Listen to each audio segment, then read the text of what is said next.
지금부터 제가 하는 질문에 솔직하게 대답해 보세요. 작년 이맘때랑 비교해서요, 같은 돈으로 장을 봤을 때 장바구니가 예전만큼 꽉 찼나요? 아니면 뭔가 좀 부족한 느낌 들지 않았나요? 맞아요. 느낌이 아니라 진짜예요. 2025년 11월 기준으로 물가가 작년보다 2.4% 올랐거든요. 그런데 더 귀막힌 건요, 지금 이 순간에도 여러분 통장에 있는 돈이 조용히 줄어들고 있다는 거예요. 올해 전 세계 중앙은행들은 금을 1,000톤 넘게 사들였어요. 레이 달리오 같은 세계적 투자자는 현금은 쓰레기다 라며 금과 원자재로 엄청난 수익을 냈죠. 왜 어떤 사람은 돈을 벌고 어떤 사람은 가만히 있어도 돈이 빠져나가는 걸까요? 오늘 이 영상에서요, 돈이 움직이는 진짜 원리를 다 까발리겠습니다. 내 돈이 지금 어디로 새고 있는지, 그리고 어떻게 하면 그 돈을 지킬 수 있는지요. 자, 시작해 볼게요. 시작 전 구독과 좋아요는 사랑입니다. 오늘 우리가 함께 파헤칠 건 크게 세 가지예요. 첫 번째로요, 인플레이션이 만들어내는 부의 이동 구조를 볼 겁니다. 누가 돈을 잃고 누가 돈을 벌고 있는지요. 두 번째는 과거 데이터를 보면서 어떤 자산이 진짜 살아남았는지 확인할 거고요. 마지막으로는 지금 당장 우리가 할 수 있는 실전 전략을 알려드릴게요. 환율, 세금, 심지어 빚을 어떻게 활용할지까지요. 그럼 숫자부터 볼까요? 2025년 11월 기준으로 한국 소비자 물가가 전년 대비 2.4% 올랐어요. 한국은행이 목표로 하는 2%를 벌써 3개월째 넘어섰고요. 근데 이게 대체 뭘 의미하는 거냐고요? 간단해요. 여러분이 올해 은행 예금 이자로 2%를 받았다고 칩시다. 근데 물가가 2.4% 올랐어요. 계산해 보세요. 2% 받고 2.4% 잃었으면요, 실제로는 마이너스 0.4%예요. 작년에 1억 원으로 대형마트에서 장을 100번 볼 수 있었어요. 올해 이자 받아서 1억 200만 원이 됐죠. 근데 장 보는 비용이 102만 원으로 올랐어요. 그럼 이제 몇 번 장을 볼 수 있을까요? 99.6번이에요. 오히려 줄었어요. 통장 숫자는 늘었는데 실제로 살 수 있는 건 줄어든 거예요. 이게 바로 구매력 손실이에요. 한번 상상해 보세요. 여러분 집에 수영장이 하나 있어요. 이 수영장의 물이 바로 여러분의 구매력이에요. 바닥에 구멍이 뚫려서 매년 2.4%씩 물이 새고 있어요. 그게 인플레이션이죠. 여러분은 위에서 호스로 물을 채워요. 그게 연봉 인상이나 예금 이자예요. 근데 호스로 채우는 속도가 2%인데 구멍으로 빠지는 속도가 2.4%면요. 수영장 물은 조금씩 줄어들 수밖에 없어요. 열심히 일해서 돈을 벌어도 물가가 더 빨리 올라버리면 실제로는 가난해지고 있는 거예요. 그런데 여러분 수영장에서 빠진 물이요, 그냥 증발해서 사라진 게 아니에요. 다른 수영장으로 흘러간 거예요. 누구 수영장으로요? 부동산 산 사람, 주식 산 사람, 그리고 빚을 진 사람의 수영장이에요.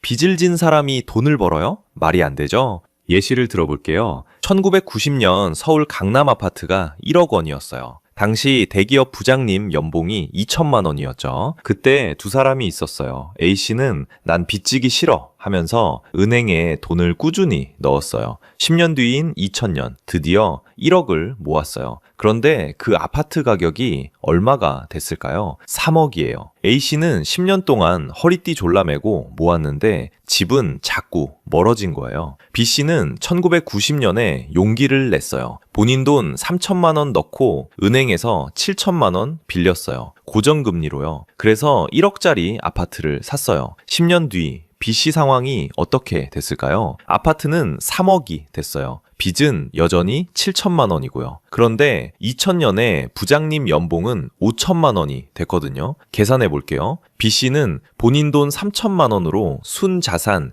2억 3천만 원을 만든 거예요. 10년 만에 8배가 된 거죠. 차이가 뭐예요? A씨는 채권자였어요. 은행에 돈을 맡긴 사람이죠. B씨는 채무자였어요. 은행에서 돈을 빌린 사람이고요. 인플레이션은 채권자의 주머니를 털어서 채무자의 주머니를 채워줬어요. 이게 첫 번째 부의 이동이에요. 근데 핵심은요, 아무 빚이나 지면 안 돼요. B씨는 가치가 오르는 자산을 사는데 빚을 썼어요. 만약 빚내서 외제차 사고 해외여행 가는데 썼다면요. 그건 망하는 지름길이에요. 정리할게요. 인플레이션이 있을 때 빚을 갚아야 하는 사람은 시간이 갈수록 유리해져요. 갚아야 할 돈의 무게가 점점 가벼워지거든요. 반대로 돈을 빌려준 사람은요, 받을 돈의 가치가 점점 줄어들어요. 바로 이 원리를 이해한 사람들이 부자가 됐고, 모르는 사람들은 평생 열심히 일만 한 거예요. 두 번째 부의 이동은 더 교묘해요. 18세기에 리처드 캔틸론이라는 프랑스 경제학자가 엄청난 걸 발견했어요. 새로 찍어낸 돈이 모든 사람한테 동시에 도달하지 않는다는 거예요. 한번 상상해 보세요. 동네에 축제가 열렸어요. 구청장이 주민들한테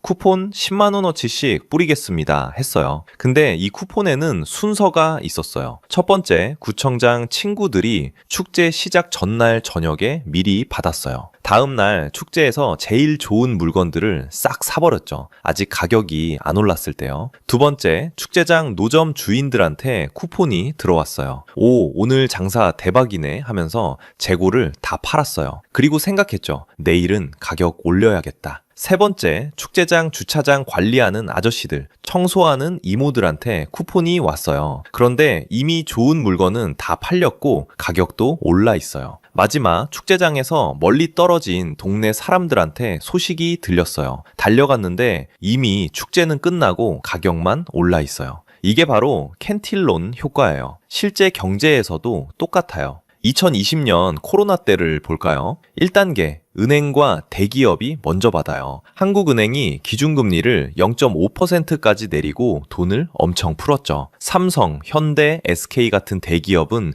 1에서 2% 금리로 수백억, 수천억을 빌렸어요. 이때가 2020년 3월 코스피가 1,400까지 떨어졌을 때예요. 이 돈을 먼저 받은 사람들은 떨어진 주식을 싼 가격에 사들이기 시작했어요. 2단계, 자산 소유자들이 가만히 앉아서 돈을 벌어요. 2020년 4월부터 돈이 주식시장으로 몰려들었어요. 코스피가 1,400에서 3,000까지 올랐어요. 2년 만에 2배죠. 강남 아파트는 2020년 10억이던 게 2021년 20억이 됐고요. 이미 삼성전자 주식 갖고 있던 사람, 이미 강남 아파트 갖고 있던 사람은 아무것도 안 했어요. 그냥 가만히 앉아 있었는데 자산 가치가 2배가 된 거예요. 돈이 먼저 도착한 거죠.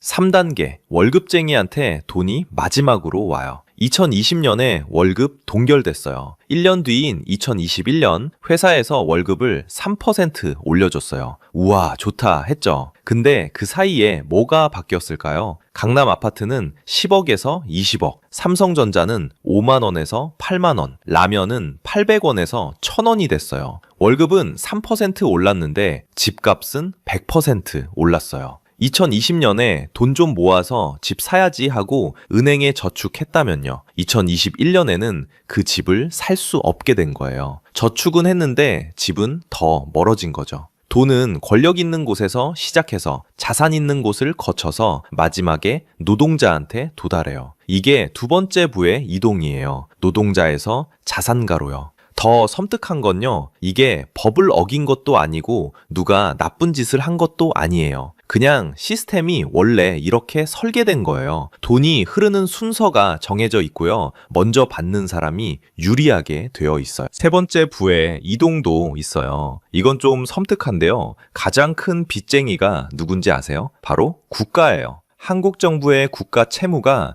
GDP의 54%예요. 우리나라가 1년 동안 벌어들이는 돈의 절반 이상을 빚으로 지고 있는 거죠. 정부는 이 빚을 어떻게 갚을까요? 세금을 올리면요, 국민들이 난리 나요. 세금 올리면 안 뽑아줘 하면서 시위하고 다음 선거에서 떨어뜨려요. 다른 방법이 있어요. 인플레이션을 이용하는 거예요. 이건 조용해요. 아무도 모르게 할 수 있어요. 어떻게 작동하는지 쉽게 설명해 드릴게요. 여러분 집에 조카가 놀러 왔어요. 조카가 삼촌 용돈 10,000원만 빌려줘. 1년 뒤에 갚을게 했어요. 그 당시 10,000원으로는 영화 보고 팝콘 먹고 버스 타고 집에 올 수 있었어요. 1년이 지났어요. 조카가 10,000원을 갚으러 왔어요. 그런데 그 사이에 물가가 50% 올랐어요. 이제 10,000원으로는 영화표밖에 못 사요. 팝콘도 못 사고 버스비도 부족해요. 조카는 약속을 지킨 거예요. 근데 여러분은요? 실질적으로는 손해를 본 거예요. 빌려줄 때 10,000원의 가치와 받을 때 10,000원의 가치가 다른 거죠. 이게 바로 정부가 하는 짓이에요. 좀 더 구체적으로 볼까요? 2020년에 정부가 국채를 100조 원어치 발행했어요. 국민연금, 은행,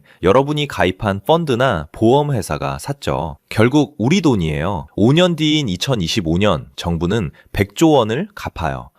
그럼 공평한 거 아니야? 아니에요. 2020년에 100조 원과 2025년에 100조 원은 무게가 달라요. 그 사이에 물가가 매년 2.4%씩 올랐거든요. 5년이면 총 12% 정도 올랐어요. 2020년에 100조 원으로 살 수 있었던 것들을요, 2025년에는 112조 원이 있어야 살 수 있어요. 근데 정부는 100조만 갚으면 돼요. 차이가 12조예요. 이 12조는 어디서 나왔을까요? 국민들 주머니에서 나온 거예요. 여러분의 구매력을 조금씩 깎아먹어서요. 이걸 전문 용어로 금융 억압이라고 불러요. 왜 억압이냐면요, 국민들이 거부할 수 없거든요. 세금도 안 올랐고 새로운 법도 없어요. 그냥 물가가 올랐을 뿐이에요. 국민들은 잘 모르죠.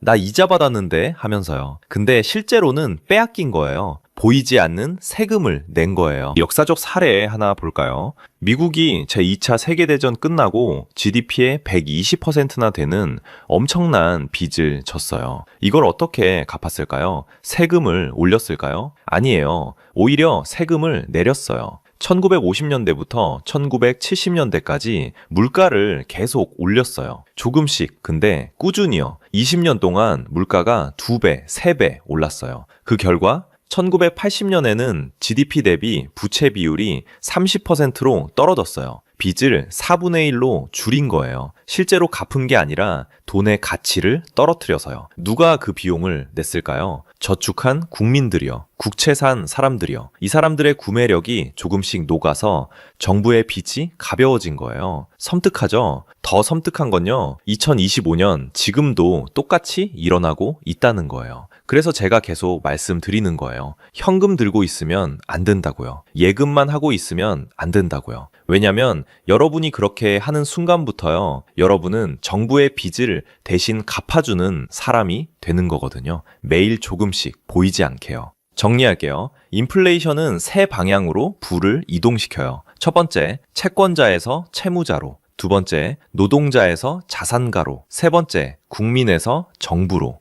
여러분이 할 수 있는 건 하나예요. 이 흐름을 이해하고 손해보는 쪽이 아니라 이득 보는 쪽에 서는 거예요. 어떻게요? 채권자가 아니라 채무자가 되세요. 물론 좋은 빚으로요. 노동자로만 살지 말고 자산가가 되세요. 그리고 정부가 찍어낼 수 없는 자산인 부동산, 주식, 금, 원자재를 사세요. 감이 오시나요? 그럼 우리는 어떻게 해야 할까요? 역사가 이미 답을 줬어요. 1970년대를 봅시다. 그때도 인플레이션이 극심했어요. 오일 쇼크가 2번이나 터졌고 물가가 하늘 높은 줄 모르고 올랐죠. 그때 어떤 자산이 살아남았을까요? 금이에요. 10년간 연평균 실질 수익률 플러스 9.2%를 기록했어요. 원자재는 586% 수익률이고요. 부동산도 고금리였는데도 가치를 방어했어요. 고정금리로 대출받은 사람들은 오히려 큰 돈을 벌었고요. 반대로 망한 자산은요, 현금, 채권이요, 마이너스 실질 수익률이었어요. 워런 버펫이 한 말이 있어요. 가격을 올려도 고객이 떠나지 않는 기업을 사라. 인플레이션 시기에는 원가가 올라요. 이때 가격을 소비자한테 전가할 수 있는 회사만 살아남아요. 애플 생각해 보세요. 아이폰 값을 올려도 사람들이 사요. 이런 게 바로 가격 결정력이에요. 레이 달리오는 더 직설적이에요. 현금은 쓰레기다. 그가 제안한 건 어떤 경제 상황에서도 살아남는 포트폴리오예요. 물가 연동체, 금, 원자재, 주식을 섞는 거죠. 근데 모든 빚이 다 좋은 건 아니에요. 조심해야 할 게 있어요. 첫째, 변동금리 대출은 절대 피하세요. 인플레이션이 다시 튀면 언제든 금리를 올릴 수 있어요. 변동금리로 3억을 빌렸는데 금리가 3%에서 5%로 뛰면요, 이자만 연 600만 원에서 1,500만 원으로 2.5배 뛰는 거예요. 둘째, 소비 재산은 빚은 최악이에요. 자동차 할부, 명품 카드값, 여행 대출, 자산 가치가 오르는 게 아니라 그냥 소비로 사라지는 거니까요. 셋째, 전세 갭 투자는 이제 조심해야 해요. 과거에는 황금알이었죠. 근데 2025년 전세 사기 이슈 이후로 전세 시장이 무너지고 있어요. 역전세난이 오면 전세금 못 돌려주고 집 팔아야 하는 상황이 와요. 자, 이제 실전이에요. 여러분이 오늘부터 체크해야 할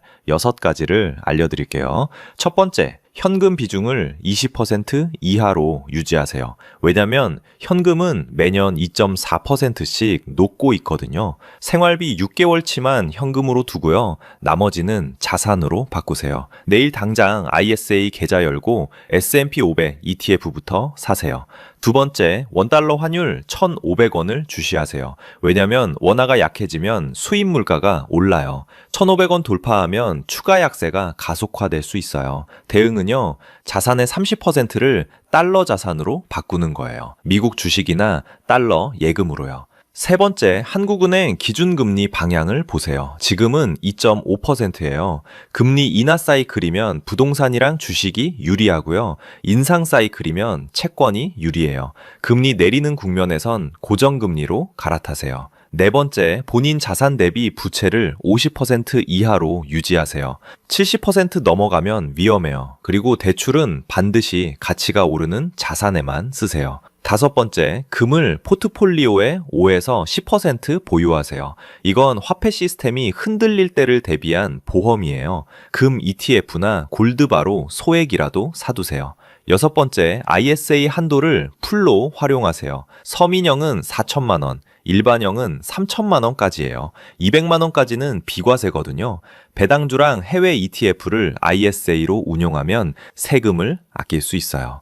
정리할게요. 인플레이션은 공평하지 않아요. 준비한 사람한테는 기회고 모르는 사람한테는 재앙이에요. 지금 이 순간에도 여러분 돈은 움직이고 있어요. 채권자에서 채무자로, 노동자에서 자산가로, 현금에서 실물로요. 2026년은 더 치열할 거예요. 원화는 약해지고 물가는 끈적하게 붙어 있고 금리는 불확실해요. 하지만요, 1970년대도, 2008년도, 2020년도 누군가는 살아남았어요. 아니, 오히려 부자가 됐죠.